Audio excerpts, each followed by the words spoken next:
9장입니다.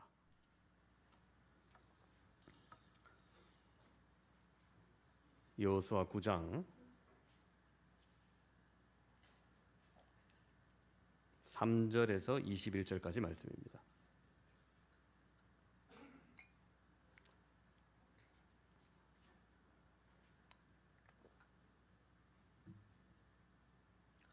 여호수아 9장 3절에서 21절까지 제가 봉독하도록 하겠습니다.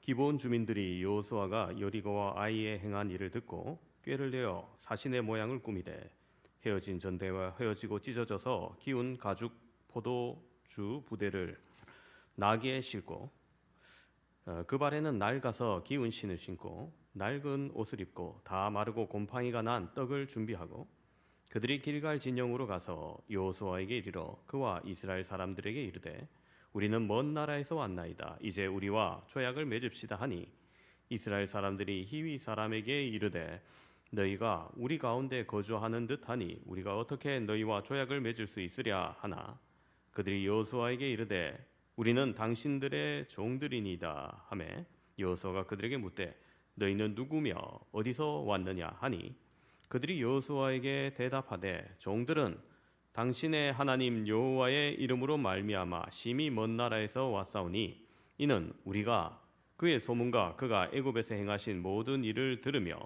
또 그가 요단 동쪽에 있는 아모리 사람의 두 왕들 곧 헤스본 왕 시온과 아스다롯에 있는 바산 왕 옥에게 행하신 모든 일을 들었음이니이다. 그러므로 우리 장로들과 우리 나라의 모든 주민이 우리에게 말하여 이르되 너희는 여행할 양식을 손에 가지고 가서 그들을 만나서 그들에게 이르기를 우리는 당신들의 종들이니 이제 우리와 조약을 맺읍시다 하라 하였나이다. 우리의 이 떡은 우리가 당신들에게로 오려고 떠나던 날에 우리들의 집에서 아직도 뜨거운 것을 양식으로 가지고 왔으나 보소서 이제 말랐고 곰팡이가 났으며 또 우리가 포도주를 담은 이 가죽 부대도 새 것이었으나 찢어지게 되었으며 우리의 이 옷과 신도 여행이 매우 길었으므로 낡아졌나이다 한지라. 우리가 그들의 양식을 취하고는 어떻게 할지를 여호와께 묻지 아니하고 여호수아가 곧 그들과 화친하여 그들을 살리리라는 조약을 맺고 회중 족장들이 그들에게 맹세하였더라. 그들과 조약을 맺은 후 사흘이 지나서야 그들이 이웃에서 자기들 중에 거주하는 자들이라 함을 들으니라. 이스라엘 자손이 행군하여 셋째 날에 그들의 여러 성읍들에게 이르렀으니 그들의 성읍들은 기브온과 그비라와 부에롯과 기럇야알임이라. 그러나 회중 족장들이 이스라엘의 하나님 여호와로 그들에게 맹세했기 때문에 이스라엘 자손이 그들을 치지 못한지라. 그러므로 회중이 다 족장들을 원망하니 모든 족장이 온 회중에게 이르되 우리가 이스라엘의 하나님 여호와로 그들에게 맹세하였은즉 이제 그들을 건드리지 못하리라.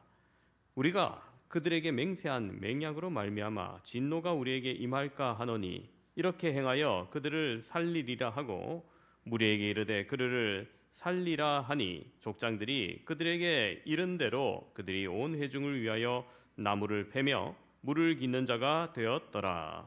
아멘. 여러분 성경 퀴즈 대회 잘 준비하고 계십니까? 어느 여전도에는 모여서 공부하는 여전도에도 있던데 잘 준비하시기 바랍니다. 오늘 본문은 성경 퀴즈 대회 범위인 여호수아입니다. 정신을 바짝 차리고 잘 들으심으로 여러분 은혜 받으시길 바랍니다. 사랑하는 성도 여러분, 우리가 매일 많은 결정을 하면서 살아갑니다. 가볍게는 우리가 어느 길로 출근할 것인가, 점심은 뭘 먹을 것인가, 이런 사소한 일로부터 해서 어디로 이사할 것인가, 어느 지역의 학교를 진학할 건가, 어디에 취직할 것인가, 누구와 결혼할 것인가 등 큰 일까지 우리는 선택하며 살아갑니다. 크든 작든 그 선택 하나하나가 우리의 삶에 영향을 미치고 때로는 예상치 못한 결과를 가져오기도 합니다. 그렇다면 여러분 중요한 순간마다 우리는 어떤 기준으로 결정하고 있을까요? 오늘 우리가 함께 살펴볼 여호수아 9장 말씀은 하나님의 백성이 분별 없이 내린 선택이 어떤 결과를 가져오는지 우리에게 보여줍니다. 그리고 그 속에서 하나님이 우리에게 주시는 중요한 교훈을 발견할 수 있습니다. 오늘 이 시간 이 교훈들을 하나하나 살펴보면서 함께 은혜 받기를 소망합니다. 첫 번째로 기도하며 하나님의 뜻을 분별해야 하는 것을 알 수 있습니다. 가나안 백성들 아이성 전투를 통해서 더욱 이스라엘 백성들을 두려워하였습니다. 그들은 곧 자신들의 차례가 올 것이다 생각하고 싸움에 대비합니다. 그들은 흔히 가나안 7족이라 대표되는 헷 사람, 아모리 사람, 가나안 사람, 브리스 사람, 히위 사람, 여부스 사람입니다. 그 중에서 기브온 성읍의 사람들은 다른 방법을 찾고자 합니다. 바로 화친입니다. 그러나 이스라엘 입장에서 가나안은 모든 정복의 대상입니다. 그래서 기브온 사람들은 자신들이 가나안 안에 사는 사람이 아니라 더 먼 지역에 사는 그런 족속으로 보이려고 하는 겁니다. 자신들이 가져온 헤어진 전대와 기운 가죽 포도주 부대, 그리고 마르고 곰팡이 난 떡을 준비해서 먼 곳에서 온 것처럼 위장하였습니다. 그리고 여호수아를 찾아 말합니다. 6절을 보시면 그들이 길갈 진영에 가서 여호수아에게 이르러 그와 이스라엘 사람들에게 이르되 우리는 먼 나라에서 왔나이다. 이제 우리와 조약을 맺읍시다 하니. 자, 이스라엘 사람들이 이 말에 처음 의심을 품습니다. 아무래도 복장도 말도 이 지역 사람 같거든요. 그래서 7절에 이렇게 말합니다. 너희가 우리 가운데 거주하는 듯하니 우리가 어떻게 너희와 조약을 맺을 수 있으랴. 하지만 이런 의심에 대비해 온 그들입니다. 여러분, 그 사기꾼이 이미 작정하기로 그렇게 접근하면 우리가 참 알기 어렵잖아요.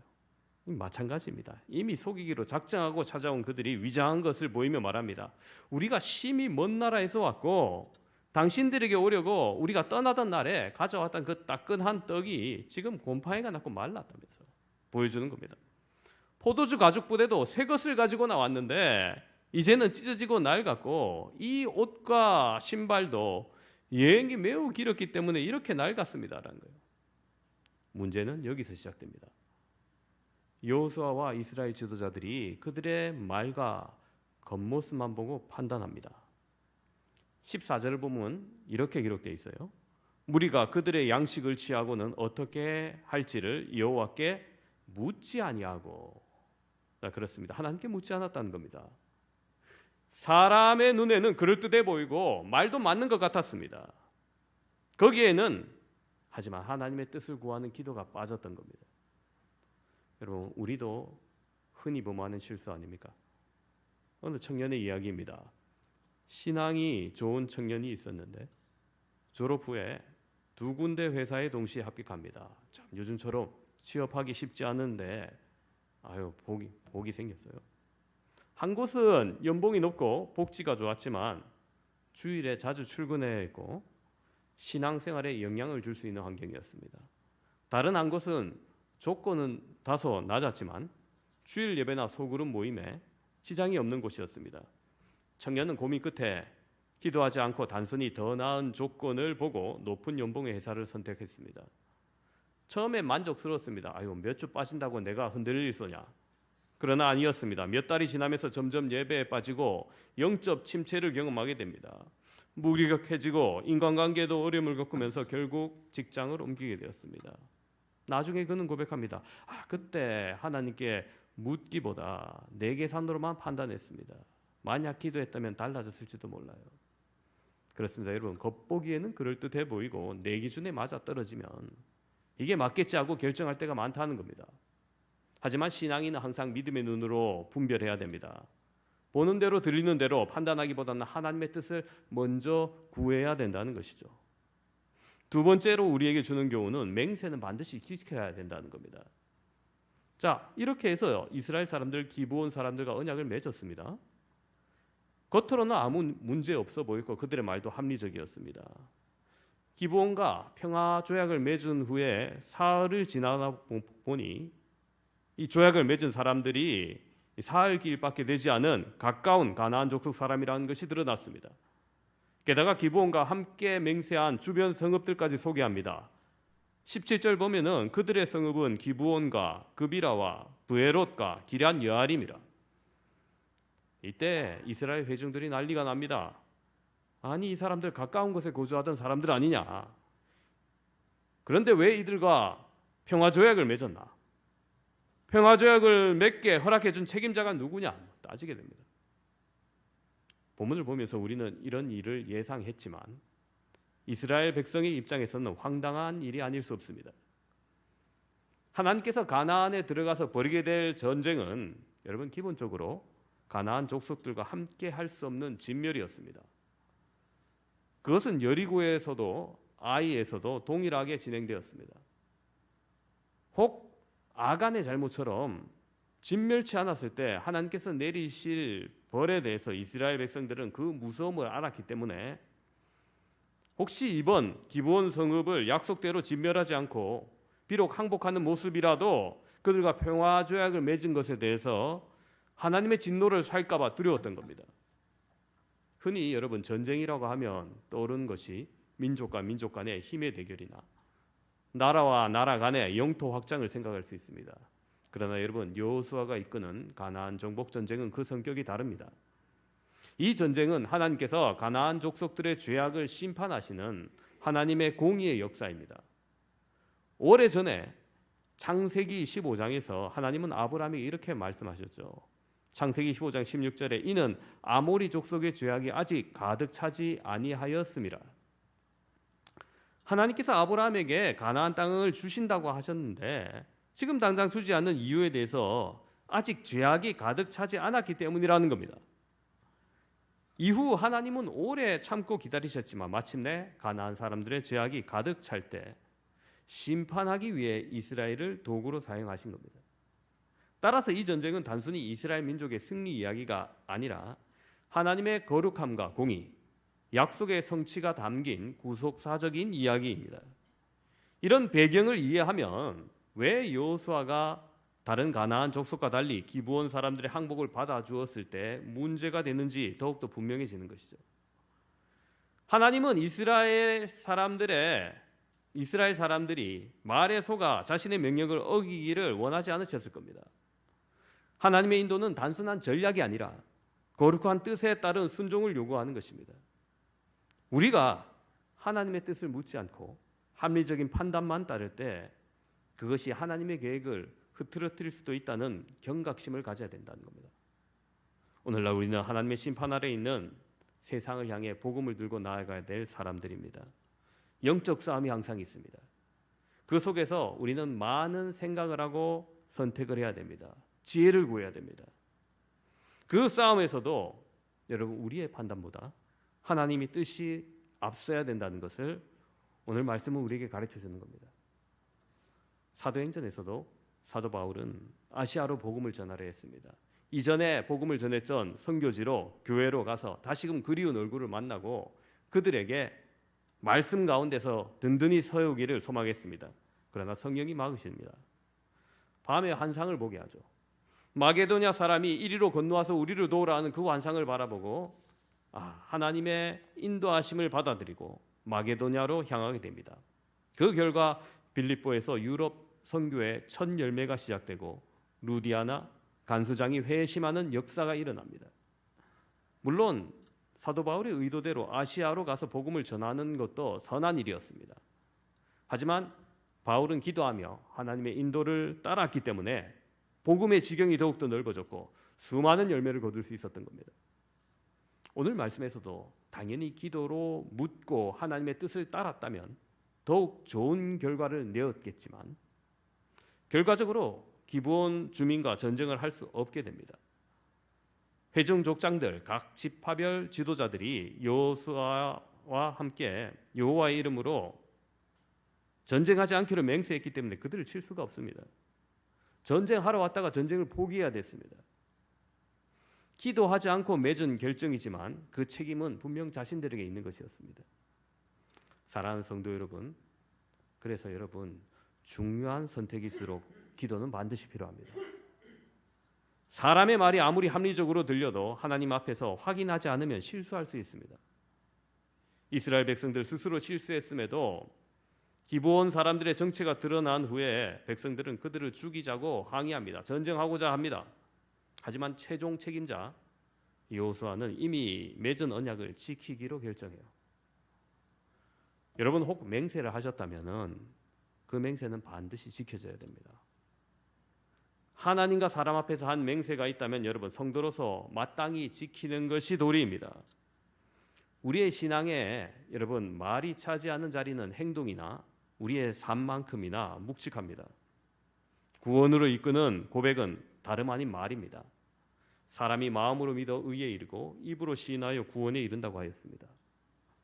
여호수아와 이스라엘 백성은 주의 백성답게 기브온과 맺은 약조를 신실하게 지키는 것을 보게 됩니다. 그것이 성도의 도리입니다. 여러분 우리도 맹세한 것, 약속한 것 그대로 이행하자니 아유 이거 손해볼까 때로는 생각나기도 합니다. 그러나 여러분 이익을 쫓아 뱉은 말을 뒤집는 것은 성도의 자세가 아닙니다. 주님은 산상수훈에서 도무지 맹세하지 말라고 당부하셨어요. 우리의 연약함을 아시기 때문입니다. 부산의 모 교회에서 우리가 협력하고 있는 캄보디아 김성서 선교사님이 사역하고 있는 필드로 단기 선교를 왔습니다. 많이 은혜 받고 단기 선교팀을 이끌던 한 장로님이 캄보디아 아이들이 많이 모여 있는 곳에서 통역을 부탁하며 직접 후원을 약속했습니다. 그리고 단기 선교가 끝나고 일상으로 돌아왔습니다. 아이들과 선교사님이 기다리다가 연락해서 지난번에 이곳에 와서 약속하셨던 후원이 어떻게 되었습니까? 조심스럽게 물어보니 아유 그때는 은혜를 받아서 했던 말이라 지금은 곤란하다는 답변을 받습니다.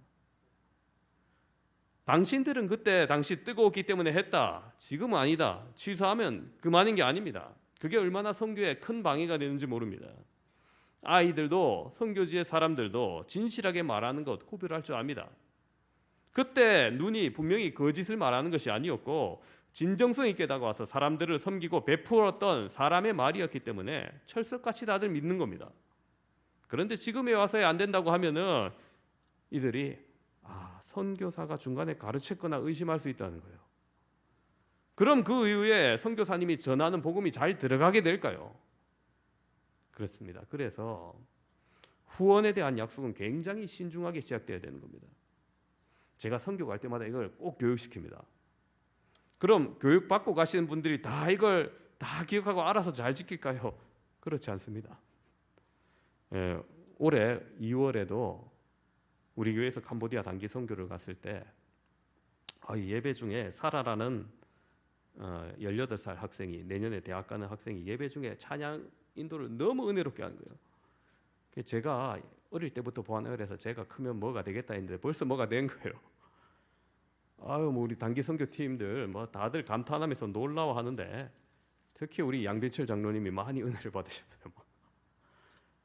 우리 양배철 장로님한테 허가받고 얘기하는 겁니다. 제가 예배 마치고 장로님과 저랑 둘이서 막 얘기를 하고 있는데 마침 사라가 저쪽에서 이쪽으로 걸어오는 거예요. 그래서 양배철 장로님이 저에게 영어로 좀 통역을 해달라고 하면서 대화를 시작했습니다. 어떻게 그렇게 찬양 인도를 잘하냐, 너무 은혜 받았고 감동적이었다 하니까 막 부끄러워요. 그러면서 한국에 대해서 관심 있냐 물어보니까 안 그래도 큰 눈이 뭐 더 크게 동그랗게 떠시더니 I love Korea so much 하면서 막 그러는 거예요. 그러니까 한국에 오십냐 물었더니 yes 하면서 막 애가 뭐 점점 뭐 더 크게 기대하길래 제가 속으로 살짝 걱정이 되는 겁니다. 아니나 다를까 장로님이 말합니다. 한국 유학생으로 와라, 우리 교회에서 지원해 줄게 그러길래 제가 깜짝 놀라서 그거 통역하지 않고 장로님 바라보러 보고 말렸습니다. 장로님 얘 지원하려면 등록금, 항공료, 뭐 체류비 합치면 좋기 2천만 원이 넘을 건데 우리 교회 선교 1년 예산 다 합쳐도 얘한테 다 부어도 안 됩니다. 그러니까 그때 정신을 번쩍 차리신 것 같아요. 그래서 머쓱해 하시면서 더 이상 지원에 대해서 얘기를 꺼내지 않으셨는데 여러분 이게 당연히 나쁜 의도로 한 건 전혀 아니죠. 그래요. 선한 마음으로 이야기했지만은 만약에 약속까지 하고 책임지지 못했다면 결코 좋지 않은 결과로 이어질 수 있었는 겁니다. 여러분 우리는 연약한 인생이기 때문에 뱉은 말을 다 이룰 수 있다고 쉽게 장담할 수 없는 존재입니다. 그렇기 때문에 맹세는 더욱더 신중하게 해야 된다는 것이죠. 세 번째로 오늘 우리에게 주시는 교훈은 우리의 실수 속에서도 하나님은 역사하신다는 거예요. 그럼에도 불구하고 여러분 맹세를 지키는 대신 기브온 사람들을 종으로 삼아 물을 깃고 나무를 패는 일을 맡게 합니다. 거기에 종사하게 합니다. 이 부분이 참 놀라워요. 분명 실수였지만 하나님은 그 실수 가운데서도 자비롭게 역사하신다는 거예요. 기브온 사람들은 그 이후에도 성막과 성전에서 이렇게 나무 패고 물 깃는 자로 섬기는 삶을 살아가게 됩니다. 한마디로 쉽게 말해서 종으로 살아가게 돼요. 그리고 이들은 나중에 이스라엘 신앙 공동체 안에서 함께 살아가는 민족이 됩니다. 기브온 사람들이 배울 점이 있어요. 어떤 거냐? 참 신을 알아보는 지혜를 가진 거예요. 비록 이방 백성이었지만 기브온 사람들 하나님을 알아본 거예요. 애굽에서 10가지 재앙으로 애굽인들을 벌하시고 홍해를 가르고 요단강을 마르게 해서 마른 땅으로 건너가게 하신 그 위대한 여호와 하나님을 들었습니다. 여호수아와 이스라엘 백성이 여리고와 아이에서 거둔 승리를 들었고요. 그 배후에 위대한 신이 있음을 감지했던 겁니다. 결국 여호수아를 찾아와서 여호와의 이름으로 말미암아 조약 맺기를 청합니다. 이게 단순히 살고자 하는 임기응변이 아니라 참 하나님을 바라본 지혜인 겁니다. 여리고에서도 여러분 기생 라합의 가족은 살려주고 그들을 일원으로 받아들였던 것처럼 하나님을 찾고 경외하는 자에게 하나님은 살 길을 열어주시는 분이라는 거예요. 또한 기브온 백성들은 결단할 줄 알았습니다. 여러분 안다고 모두가 다 행동할 수 있는 건 아니죠. 알고서도 아무런 대책을 세우지 않는 이도 있고요. 우유부단해서 우물쭈물하는 사람도 있습니다. 그러나 기브온 사람들은 그렇지 않았죠. 다른 가나안 족속들의 눈치를 볼만했고 이스라엘과 화친했다가 주변 동족들에게 저놈들 배신했다면서 충분히 위협을 당할 수 있는 상황이었습니다. 그럼에도 불구하고 그들은 주저하지 않는 결단력을 보여주었습니다. 무엇 때문입니까? 이스라엘 배후에 참신이 있음을 감지했기 때문에 그들이 그렇게 행동한 겁니다. 그리고 그것을 위해서 자존심을 꺾는 용기도 있었어요. 여러분 적을 향해서 돌진하는 것도 가상한 용기지만 때로는 자존심을 꺾는 것도 용기인데 이 기브온 백성들에게 그런 용기가 있었던 겁니다. 평화 조약을 맺기 위해서 구차한 연기를 마다하지 않았고요. 멀리서 온 백성인 양 이스라엘의 눈을 속였습니다. 우리는 당신들의 종이라면서 허리를 굽히고 화친하기를 청했습니다. 여러분 이때 하나님께서 그들의 정체를 모르셨을까요? 알고 계셨겠죠. 아셨지만은 참신이신 하나님과 구원을 향한 그들의 열정을 묵묵히 받아들이신 겁니다. 이러한 그들의 장점 때문이었을까요? 기브온 주민들은 이후 성경에서 역사에도 계속 등장합니다. 사무엘하 21장에 보면은 사울 왕이 폭정으로 기브온 사람들을 죽이자 하나님께서 노하셔가지고 이 일로 인해 이스라엘에 3년 기근을 내리십니다. 하나님은 기브온 사람의 억울함을 기억하시고 그들을 보호하셨던 겁니다. 여러분 이것이 하나님께서 기브온을 단순히 거주하는 이방인이 아닌 이스라엘 민족 내 완전히 편입된 백성으로 보시고 보호하셨다는 것을 보여주는 거예요. 또한 느헤미야서 3장 7절을 보면 이렇게 기록되어 있습니다. 바벨론에서 돌아와서 느헤미야 시대 성벽 재건을 중수한 자들의 명단이 나오는데 거기에 기브온 사람들이 등장해요. 여러분 바벨론 포로 이후입니다. 완전히 독립할 수 있는 기브온 사람들이었지만은 다시금 돌아와서 예루살렘 성벽을 짓는 데 일조합니다. 여러분 이게 결코 쉬운 일이 아니에요. 바벨론에서 70년의 세월을 보냈습니다. 집과 직업과 경제적 터전이 거기에 있습니다. 인간관계가 다 거기에 있습니다. 그럼에도 그들이 아무것도 없는 예루살렘으로 돌아와서 성벽을 건축했다는 것은 그들의 정신과 뿌리가 이미 완전히 이스라엘 공동체의 일부가 되었다 있다는 겁니다. 여러분 그렇습니다. 기브온 사람들 처음에는 속임수로 언약을 맺었지만 그들의 존재가 이스라엘 백성에게 우상 숭배나 타락의 통로로 작용했다는 성경의 기록은 없어요. 이방 민족이 들어왔으면은 분명히 이런 일이 있을 텐데 저도 의심했는데 아무리 찾아봐도 기브온으로 말미암아 우상 숭배에 빠졌다는 기록은 없습니다. 오히려 그들은 시간이 지날수록 이스라엘 신앙에 동화되었고 하나님의 보호와 관심을 받는 공동체로 변화되었던 겁니다. 하나님은 속임수 속에서도 진실한 마음을 분별하십니다. 한때 이방인이었던 기브온조차 이스라엘 백성 안에서 회복과 용납의 길을 가게 하시는 거죠. 비록 시작은 속임수였지만 그들은 우상 숭배 문화를 퍼뜨리는 존재가 아니라 오히려 온전히 하나님의 백성 안에서 살아가는 예외적인 존재가 되었던 겁니다. 이것이 바로 실수조차도 회복의 도구로 사용하시는 하나님의 자비입니다. 비록 여호수아의 선택은 실수였지만 하나님은 그 속에서도 선을 이루시는 분임을 여러분 기억하시기 바랍니다. 말씀을 정리합니다. 함께 예배드리는 사랑하는 성도 여러분, 오늘 본문은 여러 가지 상황 속에서 살아가는 우리에게 중요한 질문을 던집니다. 당신은 무엇을 기준으로 선택하고 있습니까? 우리는 여호수아처럼 때로는 조급하게 눈에 보이는 것만 보고 결정할 수 있습니다. 하지만 하나님은 우리에게 말씀하십니다. 기도하고 분별하고 하나님의 뜻을 먼저 구하라. 그런데 여러분, 우리가 기도하지 않을 때 생기는 어려움과 결과보다 여러분 더 안타까운 것이 뭐냐면 하나님은 우리의 기도를 기다리신다는 거예요. 하나님은 저 하늘 높은 곳에만 계시는 분이 아닙니다. 저 멀리만 계시는 분이 아닙니다. 우리의 선택의 순간순간마다 옆에 계시며 함께 하시며 말씀하시고 싶어 하시는 하나님이에요.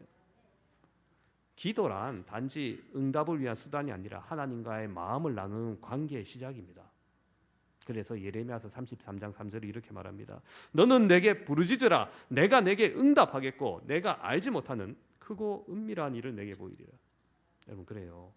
우리가 기도할 때 하나님은 단지 응답만 주시는 것이 아니라 그분의 계획과 그분의 마음, 그분의 뜻을 우리에게 공유하기를 원하시는 겁니다.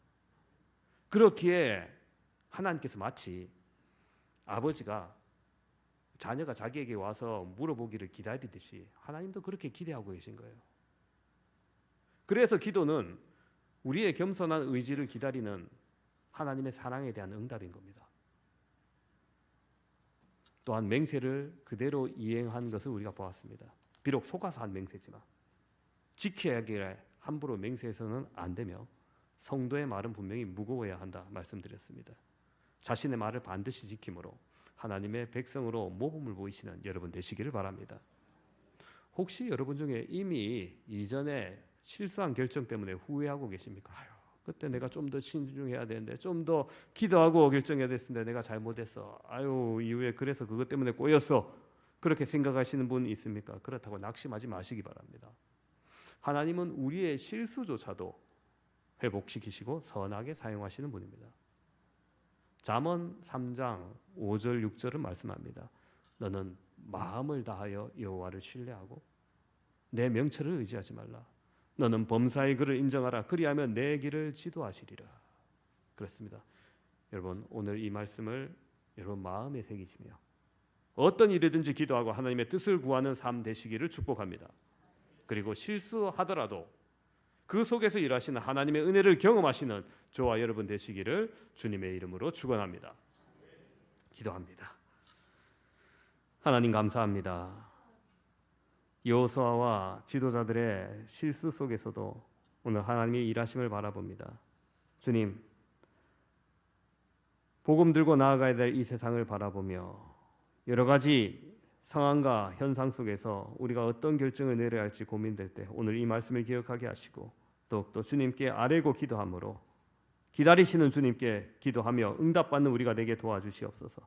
또한 아버지 하나님의 말씀대로 우리가 맹세하였다면, 우리가 약속하였다면 그 약속을 반드시 지키는 자가 되게 하여 주시며 우리의 약속으로 말미암아 더욱더 하나님께 영광받는 일들 나타나게 하여 주시고, 또한 비록 우리가 실수했을지라도 그 주님의 자비에 기대어 다시금 회복하는 놀라운 주님의 은총 누릴 수 있도록 주여 함께하여 주시옵소서.